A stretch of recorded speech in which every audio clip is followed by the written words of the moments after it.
काफी दोस्त कह रहे थे कि भाई अकूमो के बारे में वीडियो बनाओ, तो आज की वीडियो अकूमो के बारे में ही है। इसमें हम अकूमो के ओरिजिन के बारे में जानेंगे कि वे कहां से आया और इतने दिनों से वे कहां था। अगर दोस्तों आप मेरे चैनल पर नए हो तो चैनल को सब्सक्राइब और वीडियो को लाइक करना ना भूलें। इंस्टा और ट्विटर पर भी फॉलो कर लें। फ्रेंड्स, अगर आपके माइंड में कोई स्ट्रॉन्ग कैरेक्टर है तो मुझे कमेंट करके या इंस्टा पर मैसेज करके बता सकते हैं, तो मैं जल्द से जल्द उस कैरेक्टर पर वीडियो ला दूंगा। इंस्टा पर मैं हर मैसेज करने वाले को रिप्लाई करता हूँ, तो आप मुझे इंस्टा पर अपनी थ्योरी बता सकते हैं। फिर अब जल्द से जल्द स्टार्ट करते हैं अपनी इस वीडियो को। अकूमो, यह अकूमो कौन है? कभी कभार आप सभी के जहन में आता होगा कि यह अकूमो कौन है। इसका नाम आप में से बहुत लोगों ने कई मर्तबा सुन रखा होगा, या ड्रैगन बॉल को फॉलो करते हो तो कमेंट बॉक्स में अकूमो के बारे में बहुत लोग लिखते हैं। तो मैं बता दूं, अकूमो मास्टर मीडिया के द्वारा क्रिएट हुआ एक नॉन कैनन कैरेक्टर है। मास्टर मीडिया ने इस कैरेक्टर को उस टाइम बनाया था जब dragon ball super Broly movie का ट्रीजर आया था। वहाँ पर बर्फीली जगह में कूदता हुआ गोकू और एक अननोन सेन की बस कुछ झलक दिखाई गई थी। इसी को देखकर मास्टर मीडिया ने अकूमो को क्रिएट किया। अकूमो फादर ऑफ ऑल सेयंस, वे एक तरह से सभी सेयंस का एल्डर है। सबसे पहला लेजेंडरी गॉड सेयन, उसी के वंश बाकी के यूनिवर्स में फैले हुए हैं। चाहे वे यूनिवर्स 6 के सेयन हो, यूनिवर्स 7 के या कोई भी अलग यूनिवर्स के सेयन, वे सभी के सभी अकूमो के वंशज हैं। लेकिन दोस्तों, ऐसा हुआ क्या जो अकूमो का अस्तित्व ही खत्म हो गया और इतने मिलियंस ईयर के बाद वह दोबारा लौटकर किस लिए आया? टूर्नामेंट ऑफ पावर में यूनिवर्स 7 के द्वारा जीते जाने के बाद 17 ने सुपर ड्रैगन बॉल से सभी इरेज यूनिवर्स को दोबारा से वापस लाने के लिए कहा। इस विश के कारण इस टूर्नामेंट में इरेज हुए यूनिवर्स के साथ पहले के इरेज यूनिवर्स भी वापस आ गए। ड्रैगन के विश के कारण अब टोटल 18 यूनिवर्स रियलिटी में वापस आ गए थे। 12 के साथ 6 पुराने और यूनिवर्स दोबारा से वापस आ गए। इन्हीं में अकूमो का यूनिवर्स भी था। वापस आने के बाद अकूमो सीधा यूनिवर्स 7 में पहुंचता है, जहाँ पर गोकू से फाइट करने के लिए पहुंच जाता है। इन्हीं में गोकू अकूमो के बारे में पूछता है, जहाँ पर अकूमो अपने आप को फादर ऑफ ऑल सेयन कहता है। साथ ही वह गोकू को बताता है कि मैं एक गॉड हूँ और साथ ही तुम सभी सेयंस का फादर। अकूमो ने गोकू के सामने क्लेम किया था कि वह उससे लड़ना नहीं चाहता, फिर भी गोकू जबरदस्ती करके उससे लड़ने के लिए कहता है। लेकिन अकूमो गोकू पर 2 अटैक करके उसे ग्राउंड पर गिरा देता है।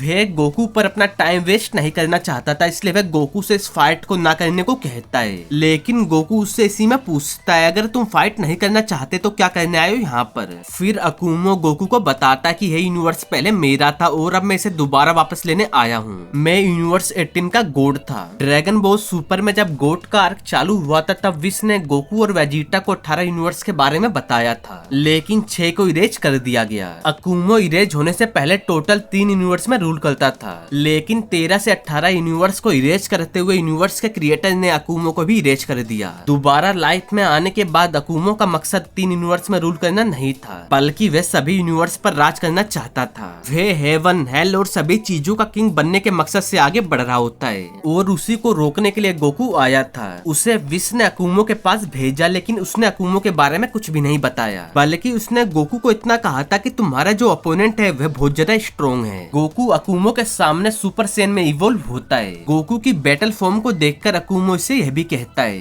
यह बैटल फॉर्म तो है लेकिन मेरे ब्लड लाइन की ट्रू ट्रांसफॉर्मेशन यह नहीं है। वह अपने ब्लड लाइन में अपने जीन्स को बहुत कम देखता है। फिर अकूमो गोकू को असली सेन की बैटल फॉर्म दिखाता है, जो कि ओजारू की पावर के साथ बैटल पावर भी कैरी कर रही थी। अकूमो की यह फॉर्म फर्स्ट बैटल फॉर्म थी, एकदम गोकू के सुपर सेन की तरह। बट अकूमो की फर्स्ट फॉर्म ही गोकू के सुपर सेन 1, 2, 3 और ब्लू फॉर्म से कहीं ज्यादा स्ट्रॉन्ग थी। उसने बस कुछ ही मिनटों में गोकू के हर एक ट्रांसफॉर्मेशन को डिस्ट्रॉय करके उसे घुटने पर गिरा दिया था। अकूमो का हर एक अटैक ओजारू का एंगर कैरी कर रहा होता है। मतलब मान लो ओजारू प्लस सुपर सेन एकदम लेजेंडरी पावर हाउस की तरह। अकूमो के सामने गोकू की कोई भी ट्रांसफॉर्मेशन काम नहीं कर रही थी, इसलिए गोकू अकूमो के सामने परफेक्ट अल्ट्रा इंस्टिंक्ट को दिखाता है। उधर ही अकूमो गोकू को बताता है कि वह अल्ट्रा इंस्टिंक्ट को जानता है, उसी ने इसे बनाया था। अकूमो अपनी अल्ट्रा इंस्टिंक्ट को भी बाहर निकालता है। अकूमो की अल्ट्रा इंस्टिंक्ट गोकू से कहीं गुना ज्यादा अलग थी, क्योंकि वह अपने अल्ट्रा इंस्टिंक्ट में इमोशन को लेकर नहीं चल रहा था, बल्कि वह अपने एंगर के साथ अपनी अल्ट्रा इंस्टिंक्ट को कंटिन्यू कर रहा था। अकूमो ने अपनी अल्ट्रा इंस्टिंक्ट को ग्रैंड प्रिस्ट से फाइट करते हुए पाया था। मौत की घड़ी में अकूमो अपने रेज के साथ अल्ट्रा इंस्टिंक्ट को बाहर निकालता है और फिर उसने ग्रैंड प्रिस्ट को एक ही किक में घुटने पर ला दिया था। अकूमो अपनी इस फॉर्म के साथ हर एक यूनिवर्स पर कब्जा करने लगा, जब तक कि उसे ओमनी किंग ने इरेज नहीं कर दिया। अकूमो को देखकर ही बाकी के सभी एंजल्स और ग्रैंड प्रिस्ट ने अल्ट्रा इंस्टिंक्ट को सीखा है। गोकू अपने अल्ट्रा इंस्टिंक्ट के साथ अकूमो पर अटैक करता है और उसका रिजल्ट डायनासोर के सामने मांस से भरी पार्टी। डायनासोर अकुमो और गोकू की पार्टी जो उसे बस अपने 4 अटैक में घुटने पर ला देता है।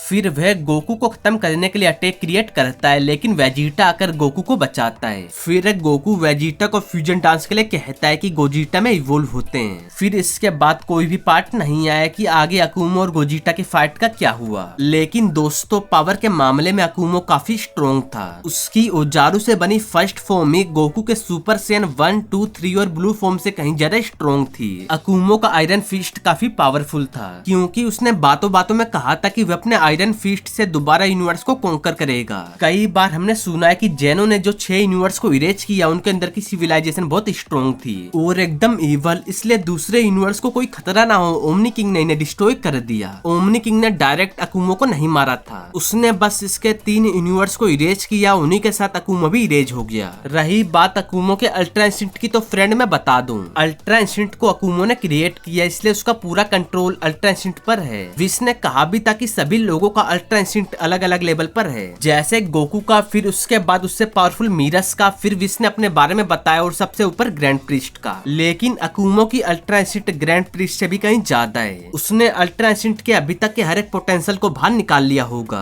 अकुमो ने यह भी क्लेम किया था कि उसके रास्ते में जो भी आएगा वह उन्हें डिस्ट्रॉय करके अपने गोल को हासिल करेगा, चाहे वे ओमनी किंग हो, ग्रैंड प्रीस्ट हो या किसी भी यूनिवर्स के एंजल और गॉड्स। ओनली उसने 4 अटैक में गोकू की मास्टर अल्ट्रा इंस्टिंक्ट को डिस्ट्रॉय किया क्योंकि वह इसका रचयिता है, तो अल्ट्रा इंस्टिंक्ट में उसका कोई भी मुकाबला नहीं कर पाएगा। और वह एक गॉड रह चुका है, उसके पास एक गॉड पावर भी है, कोई ऐसी वैसी गॉड पावर नहीं, उसकी गॉड पावर का लेवल भी अलग होगा। ग्रैंड प्रीस्ट अकुमो के सामने पहले हार चुके हैं, लेकिन अब की बताना थोड़ा मुश्किल है। इस सीरीज के पार्ट भी इतने नहीं बने, फिर भी मैं अंदाजा लगा सकता हूँ कि यह ओमनी किंग की टक्कर का है। रही बात ग्रैंड प्रीस्ट की तो अकुमो से स्ट्रॉन्ग होगा, आगे की मैं कुछ कह नहीं सकता क्योंकि आगे इसके पार्ट नहीं बने तो इसकी पावर हमें खुलकर दिखाई नहीं गई। तो यहाँ पर दोस्तों अकुमो के बारे में जितना कुछ भी था मैंने उसे इस वीडियो में बताया, तो इसी के साथ मैं इस वीडियो का एंड भी करता हूँ। अगर आप लोगों को मेरी वीडियो अच्छी लगे तो वीडियो को लाइक और चैनल को सब्सक्राइब करना ना भूलें।